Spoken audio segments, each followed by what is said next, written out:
Hey, welcome to the Happiness Leap, a podcast where we speak to people who live life knowing that whatever happens to them, they will always have a smile on their face. And through these chats, we unearth the small mental leaps we take when faced with mountains in front of them.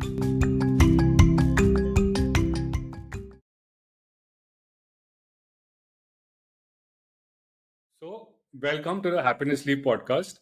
It's a podcast where we speak to people who live life knowing that whatever happens to them, they will always have a smile on their face. And it's through these conversations, we try to learn the tips and tricks that they use to always stay smiling. But that's really what a Happiness Leap podcast is all about. And this episode, we've got Osei from Ghana. He's a man who's promised to make a difference to the healthcare system in his country after a personal tragedy hit his family, right? And what a difference he's made. Just a couple of days back, actually not a couple of days back, just a day back, yesterday, is when I saw him on CNN as one of the top 10 finalists of the CNN Heroes Initiative. So welcome, Osei, and welcome to the Happiness Leap podcast. Thank you, Riley. Thank you so much for having me. Really appreciate it. Thank you, Anne. So I just wanted to start off with you. We'll get to the great work that you're doing and your whole journey there. The first question has actually nothing to do with what you're currently doing right now. If you could just tell me like your growing up days, how was it? Your friends, your family, stuff like that. Yeah, definitely. So my name, Osei Boateng, born and raised in Ghana. I lived in Ghana for the most part of my life till the age of 19 years before migrating to the United States with my family. That was in 2014. I grew up in a small community where access to healthcare was a challenge. You know, it was a very close-knit community where you kind of know each other. I mean, every family know their neighbors. And so I grew up in that particular community, and healthcare was a challenge, and individuals would have to travel several miles to the nearest hospital. And even with that, there wasn't any guarantee that they will get to see a doctor once they get to the hospital. And so individuals would go to the hospital and then have to walk back home without without meeting a doctor. And a lot of people lost their lives through that challenge. And personally, I lost my grandmother and my auntie through that challenge, where we were able to get them to the medical center, but there wasn't any healthcare provider available to provide the care. And by the time we go one, the situation has already escalated. And so we lost them, unfortunately. And so since that moment, I made it my life goal that, you know what, I want to really improve healthcare access, especially in rural and underserved communities in Ghana. And so we do this by going to these communities with a mobile medical unit where we provide them with primary and preventative care. And some of our initiatives, I think we will talk more about that, that has also ventured into mental health, because we know that we can't treat physical health and leave mental health. So trying to merge both together and provide a holistic care. Oh, nice. So you said you were in a small community kind of a life back in Ghana. Mm-hmm. How big was your family? No, so I would say my immediate family, we are four people. So my parents and my three other siblings, two older sisters and a younger brother. But we live in a place or in a family where you have your extended family join you. So I don't Correct. even remember any point in my life where I just lived with my parents. It was like there is a cousin here, there's a cousin who's going to join you. And how we grew up, it was more of like you can even bring anyone to the house. So I can literally go to school and then a friend will tell me that, you know what, I mean, for vacation, I don't know where to stay. And then I can literally bring them to the house and tell them that, okay, you can stay with us for vacation. So that is how we grew up. And for me, it was very fun just to have a lot of people around you. And I think my parents did a very great job by instilling, that service in us, where we brought people, but they didn't treat us different from other people. It's just they treated everyone equally. And so we had a great time. I mean, growing up with this big family and never stayed with my immediate family. Yeah. And that's so nice because here in India also, is this whole community concept, this big family. Like your family is not just your parents and your immediate siblings. It's Yeah. and in very often it's your neighbors also, or the neighbors' kids who Correct. come.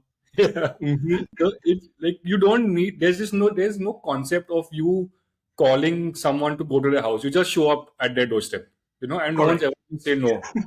People come over. It's a very friendly. There's no Mm-hmm. like formal restrictions or rules that you need to follow. No, Mm-hmm. so that Yeah.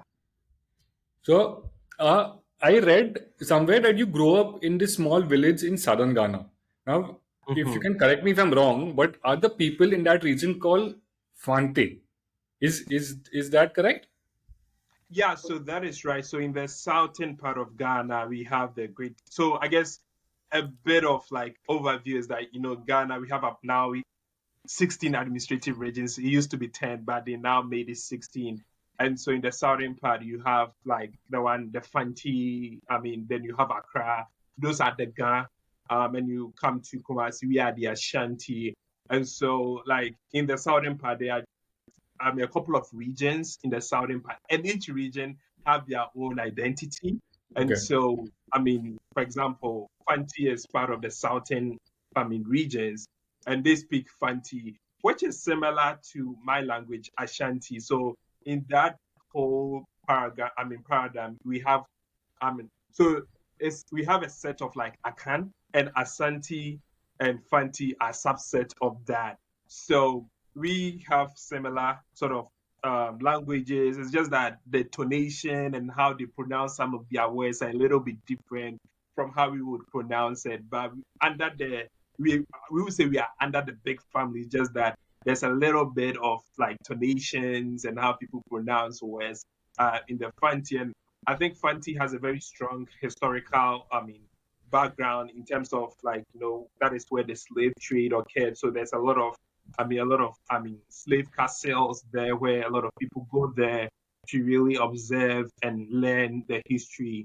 So the Fanti is like known for that. When the British came to Okay. colonize us, they settled that because it was closer to the coast that they were able to transport people. So yeah, that's a little bit about the Fanti, but yeah. Okay.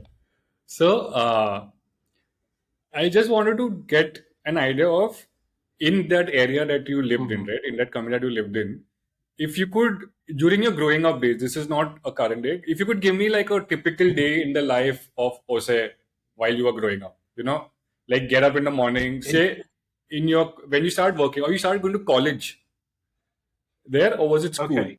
Yeah. So So how, I did okay. So I did up to high school in Ghana. So I guess activities change once you grow up. So what age do you want me to describe like how my day give me the was? school days. Let's start with the school days. Okay. So I did primary okay, so I'll say primary to junior high school. So the Ghana education, we have primary, junior high school, then senior high school, then university. So that is how the education system is structured. And so for me, growing up in school days, typical day would be you wake up in the morning. My mom was good enough to cook for us, and then we will pack our lunch box and then we would go to school. And our school was very close to our school was in the next community, so we would use a bicycle and ride there. For school and ride back home. And so that is how like a typical school day would be. I'll pack my food, ride my bicycle, go to school. Study. Once you're a student, you have friends, you play around, and then you play. I play soccer, so we used to play soccer with our barefoot because we didn't have cleats, and so it was fun and just building connection, relationship with your friends, getting to know what they are doing, and like learning about okay, so what's your weekend plan? Can we come together? Can we play football? So I used to play a lot of soccer matches. I wouldn't say that I was a good soccer player, but at least I could score goals.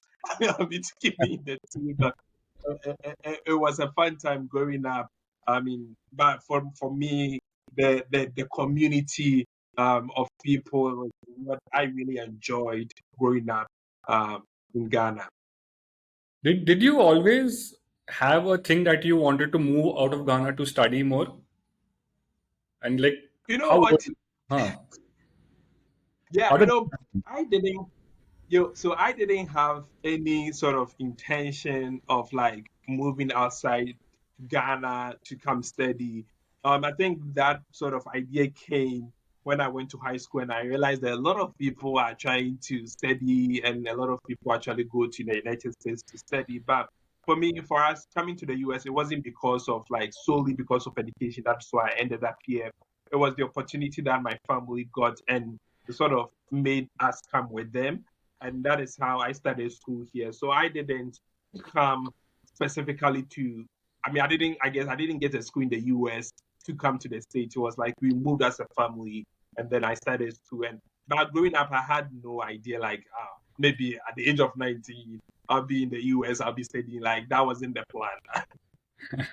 how did it feel? Like your first day in the US? Was it exciting? Was it scary? Was it say no, Ghana's better? How did it feel? Yeah. So So you know what you usually watch on TV, like I think when we were young, Christmas, is Home Alone. That's what people watch, Home Alone, and you see like Christmas, all the snow and stuff. And so we in Ghana it doesn't snow. So everyone is like, oh, how does it feel like to snow, right? And I remember we came in January 2014, and that was winter. It's like, oh wow, this thing. At first it was, you haven't seen it before, so it was nice, but when we came and settled down, it's like January, February, March, I was already tired of it. It's like this thing is too cold. You have to shovel every time once it's slow, you know. Once it comes down, it's pretty bad. Once it gets on the ground, you need to shovel it in order to move. So, for my first day of experience, it was very interesting, very cold. The first time I saw snow, so it was also exciting. I know when we put our bags down, we went in it, tried to touch it and feel it. So it was a fun moment. Always remember that day. So it was earlier you spoke that there was like you lost your grandmom and your aunt, to lack of proper healthcare or a proper healthcare system back in Ghana. So did this happen after you moved to the US or was it before? And like I'm trying to understand what made you study the things that you did and go on to do the things that you did. Like was it a change that happened to you while you were in the US or was it back home? So I would say both because there were both people that died. So one of them was when I was in Ghana, and the other was okay when we migrated. I was like, dang, if I still lost a loved one, there's something that I need to really do to prevent other people from going through that. But I think for me, always because of that experience, I wanted to be in the healthcare field. So I was going to study and become a doctor. And I think the moment that changed was I was sitting in this class. It was an anatomy and physiology class, and then they were talking about cardiovascular diseases like hypertension, diabetes, and how these diseases have silent symptoms. And if you don't know about it, you can die. And the only way you can find about it is you have a blood pressure curve or you go to the hospital. And so all this information I was consuming, I was just like, you know what? I grew up where even getting to the hospital is a barrier. Like, how can people even get this machine to check that? And things started becoming sense. Things started making sense to me because I grew up and you see someone healthy walking, and then the next day they say the person is dead, and we will say, "Oh, this is natural death. Oh, God gave, God has taken away." We never probed further because you didn't know was that person hypertensive because the person didn't show any symptoms, but we would just leave it that way. And so once I got to know about it, I was like, you know what, maybe a lot of people that we lost in the community probably they were hypertensive. They had no idea. They went to bed, they had crisis, and that was it because people didn't even know. And that is how I started. So the whole idea was like, I'm going to start this project to create awareness, to provide early screenings, because I guess the good thing about these diseases, once you are able to screen and find out, you can either manage it with your lifestyle choices, or like if it has progressed, you can at least do that with drugs and be still alive. So it's like this small change can really impact a lot of lives or can prevent people from dying. So that is how I started it off. that was when I was a junior. That was 2017 when I was still studying my third year in college and studying about these diseases. And I started this project just to, provide screening, education, for these people, and to prevent people from going through what I went through, with my family members, because both of them died. One died of hypertension, one died of diabetes. So, yeah. I remember reading this when I was reading up on the work that you do. There is quite a novel reason why people don't go to a doctor back in Ghana, right? You want to tell me about that because it was quite. Correct. I mean, it was. I mean, it's very honestly, it was the first time I heard a reason like this. I mean, you hear Hmm. about similar kind of things back in India, like in the more rural areas and all, but it being such a widespread thing in Ghana, and I'm sure in many other African countries also is when you expanded your work, you had spoken about that. You want to tell me what that reason was? Yeah, so the reason being that, Ghana, we have a very huge semi-informal market. Like people can start selling stuff right in front of their house and to make money. Like you don't have to go through like, okay, formal training to sell or something like people can literally sell anything at any time. So we have a very informal market, which means that not everyone is guaranteed of a monthly income. So it's more of like I sell my bag of tomatoes, that would determine the money I'll get, that would determine the food that I'll put on the table for my family. So there's no guaranteed way like, oh, at the end of the month, I'm going to get this certain amount. It's more of like, if I sell more, I get more. If I don't sell more, I don't get more. So that is how it is. So, and the issue is, we have limited health facilities, right? And most of the health facilities are located in the urban areas versus most of them located in the rural communities.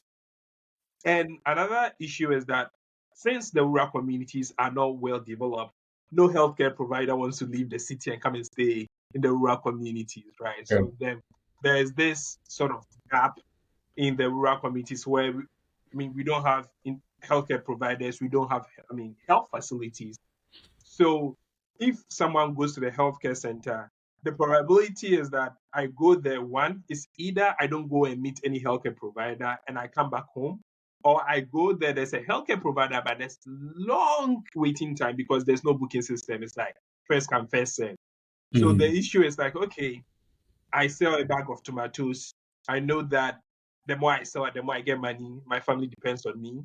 If I leave that and I say I'm going to the hospital and I don't even know that I'm going to meet a doctor and I can spend 8 hours, that means I'm losing 8 hours amount of money. So then it's something that like they are constantly debating, right? And if you're a breadwinner and you have a family that depends on you for food, you wouldn't say that I'm leaving my bag of tomatoes to go to the hospital unless it is Mhm. very critical that I if I don't like I would die, then I would go. So that is how the challenge is like people leaving their place. To even go. So even it gets to the time where people will try all different options. So, okay, I'm feeling sick. It's either I do over the counter medications. For some people, they will even do herbal medicine. If that doesn't work, if I'm spiritual, I'll go to my pastor to pray. Oh. If that doesn't work, then I'll go to the hospital because that's my last resort. Right. So, people go to the hospital pretty much when it's very late in the stages of their diseases. And once they get there, the doctors, there's so much that they can do to save lives there. So, and as I said, it's no fault of the doctor, it's no fault of the people. It's just like there are other socioeconomic factors that needs to be met before someone can say that, okay, I'll leave my workplace and go to the hospital. Mhm. How did this whole thing make you feel? Like it's actually between a rock and a hard place, no? Because you leave your family business and you go to a doctor, but then you lose your day's wages, or you go to a hospital and you don't get an appointment there, and anyways you lose your wages. So you don't. It's very very difficult choice that a person has to make. So uh, it must have been very frustrating to just see this happening all over the place, right? So what did you like tell yourself to spur you on that you need to do something about it? Yeah, so many a times, what really made me sort of double down on this was like, a lot of people would come to the hospital, and many a times it's like, oh, this it could have been a disease that could have been easily prevented if there was a timely care to these people. So if there was something that at least it was in their community, that particular disease would have been easily, I mean, screened and sort of identified, and it would be it will be less costly for the person, because right now if the person waits and it progresses, it becomes very expensive to treat, right? Mhm. Because you need other medication and stuff. So I realized that a lot of people would now come to the hospital. It's very late. They can't pay, and in my part of the country, if you can't pay your hospital bill, it's not like they are going to leave you to go home. They will keep you in the hospital until you're able to pay for it, right? So Oh, that is how it is. And so people wouldn't go. Like people wouldn't go at all because run like I don't know how much it's gonna cost me, because people don't know like this is what it's gonna cost me when I go to the hospital. So they don't know how much it's gonna cost me. It's like I don't know how long I'm going to stay there. And so all these are like, but and so some of them genuinely even don't know that the importance of even going to the hospital to check. So it's like there's that barrier of like education, that barrier of like, okay, I need to seek, and that barrier is like, even if I get to the hospital, can I get someone to take care of me? So like there's these barriers that discourage people from even seeking healthcare at all. hmm.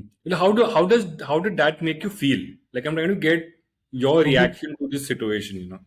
Yeah, so for me, I mean that was very devastating. Like because you see someone, and I heard stories like you see someone who is a breadwinner, right?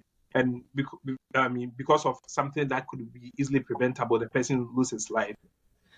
When the person loses the life, it's not only him or her, it's the children, it's generations. So then you like that affects a lot of people that depend on the person. So it's very devastating when you see someone like I have friends who had like bright career, like bright future. They were brilliant. And then at one point they lost their parents, and that was it. They had to stop school, drop out, go do something to fend for their, and it was very devastating. Like, this person had like the talent to do something, but because of this disease that killed the parent, now he cannot even achieve the goals or achieve the dreams. And that has been a lot of, I mean, some of my personally, my friends that I know, that when I even go back, it's very sad. Like they weren't able to do that. And they were even smarter than I was. And that is something that makes me sad. And as like, you know what, from my own small way, I don't want anyone to go through that again. Okay, is that what essentially led you to start your foundation? Yeah, so I would say, I mean, it's part of it, because realizing this situation, I was like, okay, how do we now think about bringing care to them? Because we know all the barriers, right? Because some of the communities, they have to travel like 45 minutes with a motorcycle to even get to the nearest hospital, right? Some of them, like the car comes there once in a week. So if you miss that car, that's it, right? So there's a lot of transportation barrier to even get to the hospital to Mhm. now realize that, oh, there's no doctor, right? So the idea was like, how do I bring healthcare to them where they don't have to think about transportation? The doctor is right there, and then like they can get there, they get a nurse to check vitals, a doctor to consult, so we do some lab diagnostics. So right then, the person can get diagnosed, get all the needed medication without even traveling to a different place, not thinking about, oh, I'm going to lose my daily wage. Because what do we do? It takes less than 20 minutes to get to do that. You get to do it, you go back to your work. You don't have to now think that I have to spend 8 hours at this place, not knowing that I'll get to see a doctor. Yeah. Okay, that's quite an interesting like idea that you had to solve the whole thing. Mhm. And I've even Yeah. read that the van that you use to go to people's houses and to go to make your mobile visits, you named it the Hope Health Van. Correct. Yep. That's a very positive type of a name, yeah. Mhm. Like, did you come up with it, or was it someone in your team who came up with it? It's a So very I would say that I mean the team we came up with it, because the whole idea is like we wanted to give hope for people in the communities where they think that we don't have any healthcare system. All hope is lost when I get sick and I can't go to the hospital. So with our Hope Health Band, the whole idea is that we are here for you. We are bringing hope back into your community. You can now access healthcare. So that is the whole idea behind that, to give people hope that they are not forgotten and we are there for them. Okay. And how many people do you take in the Hope Van? Like how many specialists, so to say, that So go for us, each trip? yeah, so for us, it depends on the population of the community. Some of them, like we have to sell like maybe 200 to 300 people a day. In that case, we take a lot of, physicians with us, so about 4 or 5 physicians, 4 or 5 nurses, lab technicians, so that we are able to serve a lot of people. So for us, it depends on the population of people that we are going to serve, or provide care for. That determines like the number of providers that we have to take to the community. Okay. But I, like it's such a nice thing that you have, right? This van. I'm sure it brings a lot of relief to people to see the van enter their area, you know. You want to tell me some of the reactions that you initially got? Like the first time the van entered a community and the people experiencing what you had to tell them and what you had to do for them. What were the reactions? Yeah, so for some of them, our van, or like even getting to some of the communities, our van or even getting there was the first time that they even saw something like that. Like some of them haven't been to the hospital like before. So like for us to come there with the van, it was more of like, I guess, a relief to them, because some of them haven't even seen a doctor before. So with our van, the reaction, like before we even get there, people are already lined up, like they are seated Oh, waiting for us to get there. So by the time we get there, all of them are excited. You could see that.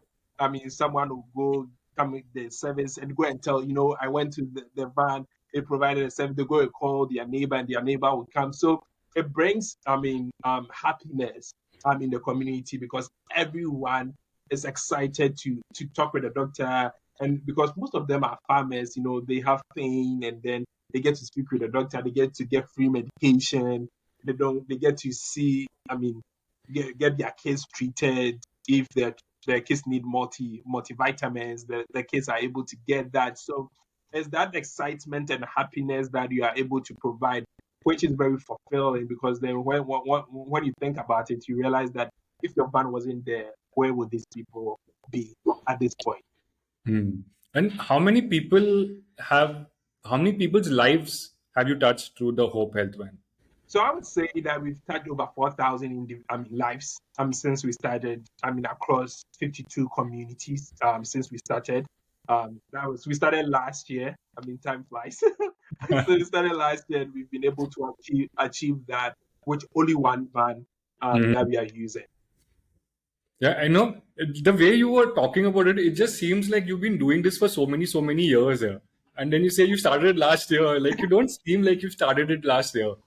It seems like a much bigger and a huge thing that you've and like the kind of Yeah, experiences, yeah, for just 1 year is insane. yeah, yeah. I would agree with you. So I would say that before the van came in, right, we used to do that.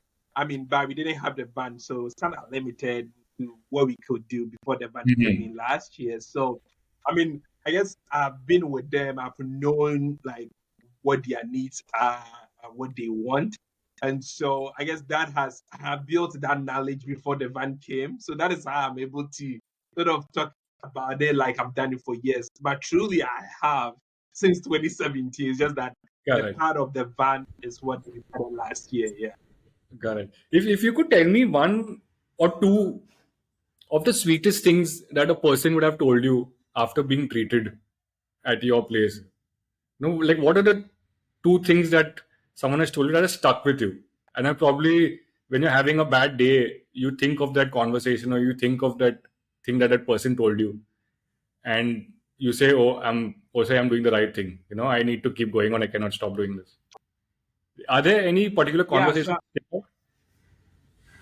Yeah, there are several ones, right? There are a couple of ones where people would come to the van. Like some of them came to the van, we couldn't address the situation in the van. Then we had to connect them with a doctor, and then eventually provided healthcare for their child, paid all the hospital bills, and once they come to you, I mean, they tell you that, you know what, I'm really really grateful.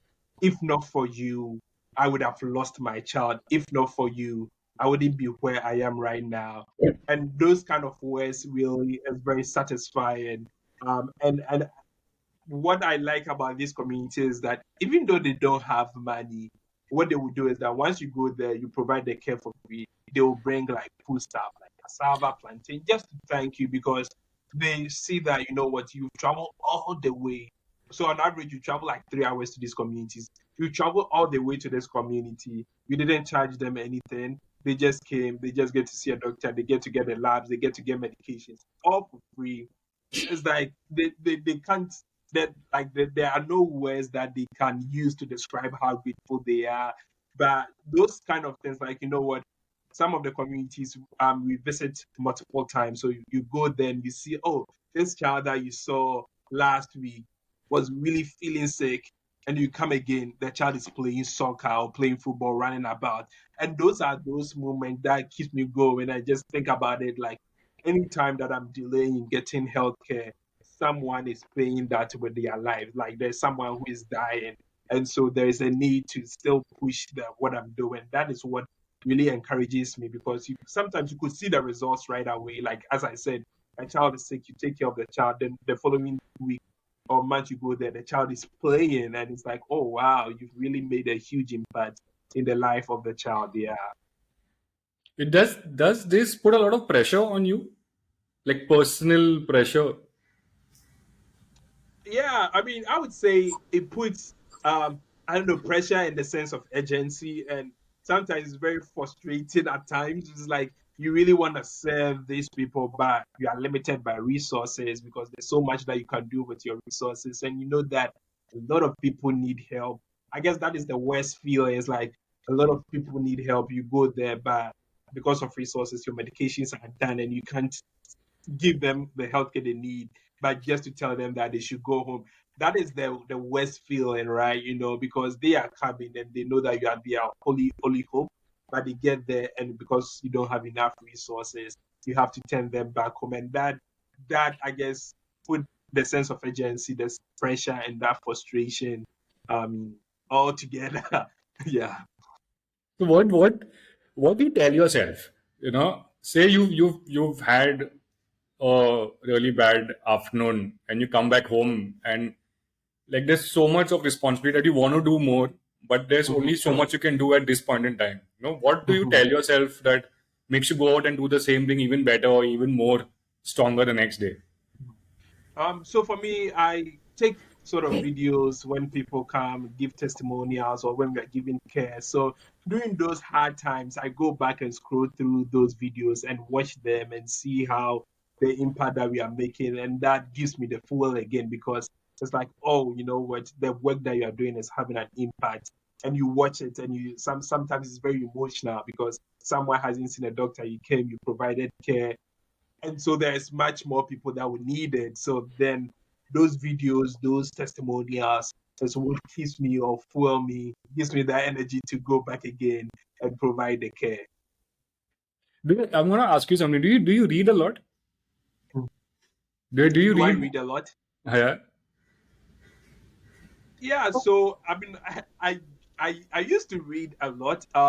So I guess my life is more. I guess I'm in the health field, so I used to read a lot of research papers, read the Ghana healthcare system, and I like to read about inspiring people, like people who didn't come out from a very sort of affluent environment and had to face a lot of obstacles to get to where they are, and so that also inspires me because as I am also sort of building myself up, sometimes, as you said, you have a bad day, but you realize that you are not the first person who had that moment. There was someone who did that and was able to overcome that. So, like reading those kind of biographies, whether it's someone's personal story, really is something that I like to read as also a sense of inspiration that I'm not the only person who have gone through this, but like there's the light at the end of the tunnel. Yeah. Okay. You actually answered my next question because I was going to ask you, do you read a lot of inspirational stories or biographies, and do you actually do you think looking at the videos that you take of people who you actually helped, is that does that push you more than a inspirational biography of a person you probably look up to? Like, I'm trying to Yeah. weigh which one is more, the real stories or the books? I would say the stories because that is very impactful. That is real person talking. Because I mean the inspirational stories are great, but it's someone's life. It was in a different environment, like different situation. I mean, it's good, but for me, I would weigh the stories or the testimonials higher because you see it, you feel it, you are there, you know the person, and so that really inspires me more than like reading about someone's story. Okay. So my next question is something that people all over the world don't talk a lot. They've kind of opened up talking about it in the more Western countries and in Europe and all. Not so much in India. I'm quite sure it's not. It's the same situation in the African continent also. Mental health. Mhm. How much do you think mental health affects the what kind of work that you are doing for yourself and your team, and for the people who you are going to help also? Yeah, so I would say, as you said, mental health is something that is not really talked about in our part of the world, especially Ghana, where even as a man, when you cry, you're like you're a weak man. Like, so men don't cry kind of thing. You have to be strong. Like, have to have your stuff together. And in terms of like when it comes to the funding, the government only funds about 1.6% of the health budget is geared towards mental health. We have like 64 psychiatrists in the country with only 3 psychiatric hospitals. Just to paint a picture of like how the mental health situation is and Yeah, yeah. how people, I mean, a lot of people don't talk about that. But personally, for me, sometimes it's really tough because you have all this thing going on, and you want to balance that with your personal life.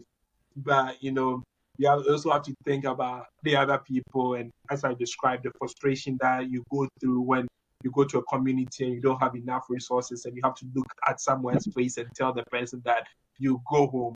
It's the worst moment that I wouldn't want anyone to be there because you see someone really sick and you are helpless to provide the care. I mean, sometimes it has that mental toll on me because then I start blaming myself. Like, well, I mean, why? Like, I should do more to get more to go save more people. But I also have to tell myself that I cannot do it by myself because there's a lot of people going through the same situation, and you can't do everything by yourself.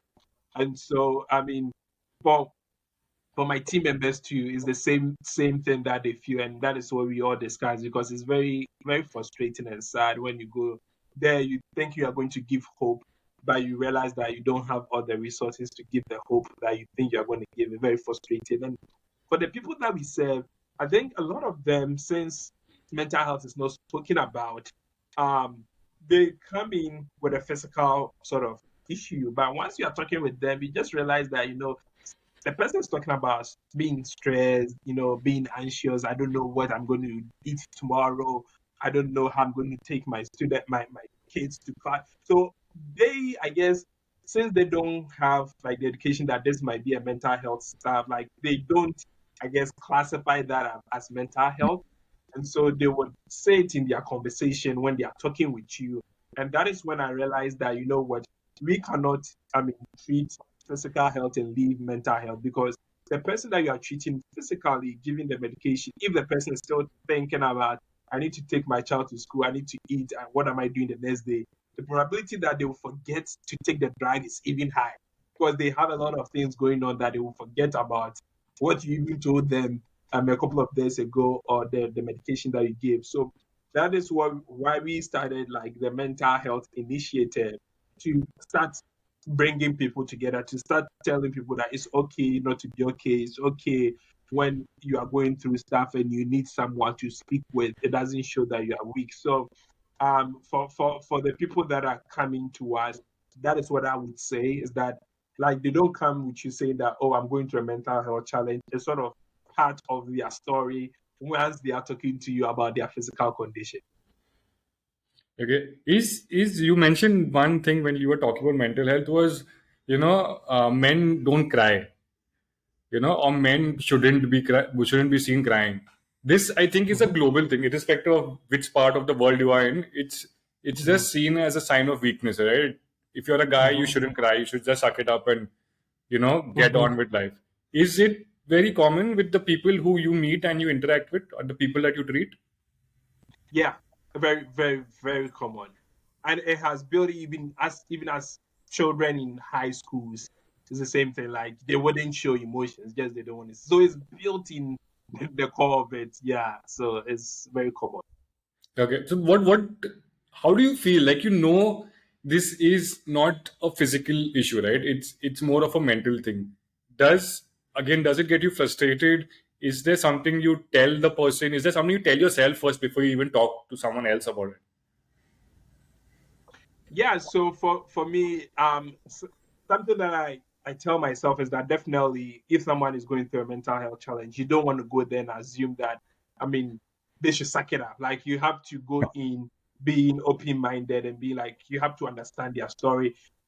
To you, it might seem like, oh, this is something that shouldn't make you depressed or something, but everyone is different, and you don't want to pass like the judgment, like, okay, to me it's not a big deal, so that means it's not a big deal for that particular Mm. person. So being able to, I mean, really psych myself and know that everyone is different, every situation is different, and going in with like a clean slate with no judgment. That is what I tell myself before I even approach someone who I think is going to a mental health, so that I don't come in with some preconceived sort of ideas or notion and like provide, I mean, things that I'll say something that might even make the matter worse, or I mean, um, further discourage the person. So that's what I tell myself. And once I get to speak with the person and get to know, I think it's become very frustrating when you realize that the person need help, but the resources that is currently available, I mean, from the government is few. So like for a mental wellness program, we've gone to schools where we've gotten a lot of students who have had suicide ideation. But the issue is like, okay, you have identified the person, you are trying to get the person to get to a psychiatrist that you are paying for it, but there's someone in the school administration who doesn't understand what mental health is. And who doesn't, because they don't see that is physically happening to the child, Mm. they don't want the child to leave the school to get treatment. And that is very frustrating because mental health doesn't show up. So if people, um, if you don't talk to the person, you wouldn't realize it. So you trying to help someone, and then the third party who doesn't have any idea trying to stop you is one thing that really frustrates me. And we've had a lot of, I mean, a couple of occasions where like the school authorities like, no, this child needs to take the exams. So I wouldn't leave the child to go and see a psychiatrist. And we are telling you that the child cannot even function if he stays there and take the exam, but they don't understand it, so they don't see the importance of it, which becomes very frustrating. Mm. What do you tell yourself then? Yeah, so for me, I mean, for the cases that I never gave up. I mean, we went back and forth with the school authority until they gave the person, like, I mean, I was like, yeah, I didn't give up. For me, I was like, because when it comes to that, you don't know what the person will do next. So, I mean, like when it comes to suicide and stuff like that, I just don't back up and say that, oh, this is frustrating, so I'm leaving the child. Like, I still push till we get the child through to a psychologist or psychiatrist. Okay, okay. Let's move on to something a little more recent. Mhm. Uh, the CNN Heroes Initiative. Mhm. Tell me the first time you got a call from them. How did it feel? Yeah, I mean, so I think I got a call from them was this March this year, and it was I got a call and the person's like, my name is this. I'm calling from CNN. I was like, what are you talking about? Like, what do you want from me? Kind of. And it's like, yeah. And the person continued. Like, I mean, we read your story and your nomination, and we are really interested in learning your story. And that was the moment that I don't even know the words to describe. Excited, shocked. I don't even know the word to describe that. So it was really, I mean, because never did I think the work that we are doing in rural communities in Ghana, that is not even recognized by even the people in Ghana, and now that is now on a global and international platform. That that was really, I mean, exciting, shock that is, I mean, combined together at the same time. Yeah, So what happened after that call? Like you got the yeah. call and like from that call So to you being on stage 2 days back. Like if you want to yeah, take us through that journey. Yeah. definitely. So when I got a call, definitely they want to learn about the story, like what you did, and then they have to do their due diligence, CNN. So they was like, okay, right, give me a list of people that I can contact to prove that you are doing the work. So I sent them the information. I thought they were not going to call them. I thought like, I was just interviewed by CNN, and they were like asking me questions about your work. I was like, these people were really serious about what they were doing. So it took them a month for them to do their due diligence, speak with people. Like they spoke with about 10, I think 10 to 15 people in Ghana to really learn more about the work that we are doing. And then once that happened, then they told me that, you know what, they've selected me to be part of the 2023 CNN Heroes of the Heroes Award this year, which was really exciting because I mean, when I was speaking with the producers, like they get thousands of nominations across the world. And Yeah. so to be even part of the first 20 alone is a huge accomplishment.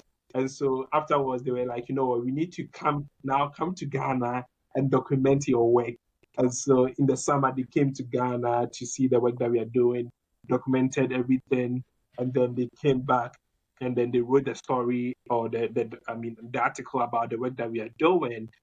That was published in August, and so a lot of people got to know about our work, which brought a lot of eyes. A lot of people wanted to learn more, know more, creating awareness because before that people didn't know what we were doing. We were just somewhere in Ghana, somewhere in a rural community, and people didn't even know what we were doing. And so as part of their program, after they select the first 20, they have to screen to the first 10, and that Mm. is by internal decision.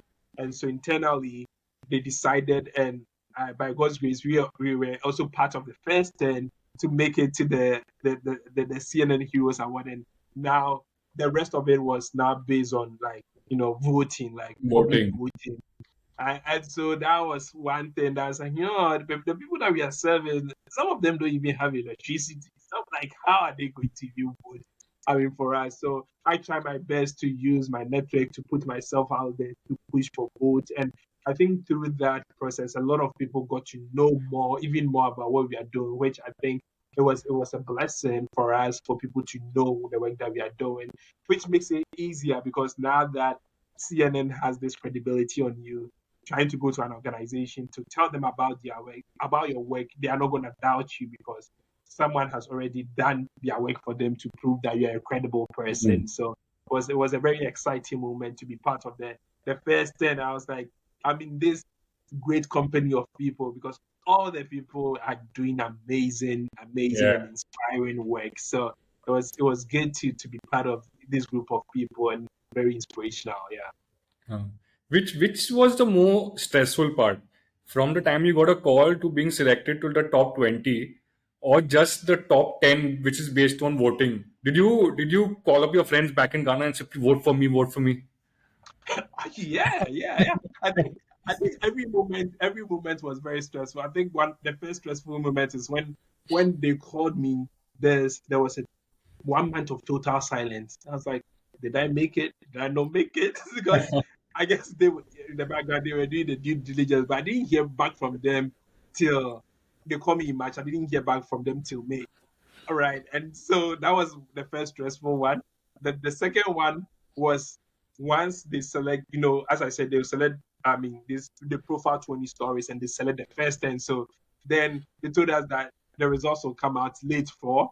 And in September, I haven't had anything. In October, I was like, did I make it to the first 10? So that was the second stressful part. It's like, did I even make it to the first 10 at all? And then that result came up, and then it's like, okay, now it's voting. And it's like, all right. I know that the people that I'm in this thing with, they have been doing the work for very long. They build their sort of base already, and I'm new. So how do I at least put, myself out there? So that is when we're calling people from Ghana, trying to get some media houses to help us push our story. So I went to all my schools to tell the students to vote, and so that was a very stressful moment because I was just traveling back and forth trying to get people to vote because eventually the people that we are serving, they don't even have a smartphone or internet or electricity. Hmm. To vote for us. So that was the challenge. But yeah, well, it was a great moment for us. Not only did we ask people to vote, but also people to get to know about the work that we are doing as well. Hmm. So this would have been a fantastic platform to get your foundation on a global stage. No, now it's like practically everyone in the world who's been on CNN knows about the work that you're doing. No, that's such a nice Yeah, feeling. and hmm and for me, I'm really most importantly, I'm excited about the awareness that we are creating about the work and the rural community because these are people that people have neglected for years because no one wants to go give them healthcare. So giving that global platform, at least these people, my hope is that now people would pay attention and sort of build a better healthcare system for these people in the rural community. Okay. I have one more question on the final evening. I was watching it on YouTube and I saw all of you guys standing there in a line. And the girl opens the envelope and she reads out the winner's name. And I saw Dr. Quinn Stewart come to take the final award, right? And his Mm, speech was so touching. And the moment when he yeah. said that this $100,000 is not just mine, all you guys are doing fantastic Mm, work, and he kind of divided it 10 ways. What mhm, was your feeling? Because I've never seen any winner, or it's very rare to see a winner divide their own prize money amongst the rest of the group, right? mhm, It's like everyone's doing fantastic work, and suddenly there's a guy who's saying it's not just me, it's mhm, everyone. That must have mhm. been really touching, right? Yeah, that is really touching. That says a lot about him. And I guess, my assumption is, maybe even people, the cohort would have done that because once we all met, a lot of them were very supportive with the work, and that's the amazing thing because you find people who are really passionate, who are very selfless, and wants to give back, and that is what Dr. Kwani showed, right? And Hmm. so, that moment, really, what I mean I can't say enough about him, but it was a very amazing moment for him to really share the pie with us. And I was really thankful. After the event, I really thank him personally of how much that award meant to us and like the work that we are doing. So I would say that that was a very great, moment and a very humbling moment for him to do that. And share that with us. Yeah. That was really sweet. Yeah. So, Ose, thank you so much. We've come to the end of our little conversation. I just want to thank you for making the time. I'm sure you are very, very busy after Mhm. being on stage for the CNN Heroes Award. Mhm. So, thank you so much for taking an hour out to chat with us. And all the best for your future. I hope the foundation and I hope the vans grow all over Ghana and all over Africa. And you keep touching people's lives every day. Thank you so much. Yeah, my pleasure. And thank you so much for giving us this platform because for us, give platforms like this, probably we don't know who is going to listen to it, who is going to be willing to support the work that we are doing. And people like you help us share our story, help us get the new the information out there to also get the support for us to even impact more lives. So thank you so much. For giving me this platform to talk about my work, my journey, and also the vision, because as you said, we want to even go beyond Ghana. I want to hit 8 million people by 2034. So the vision is big. So people like you would help us, to really actualize our dreams. So thank you so much for this platform. Thank you. It's been a pleasure.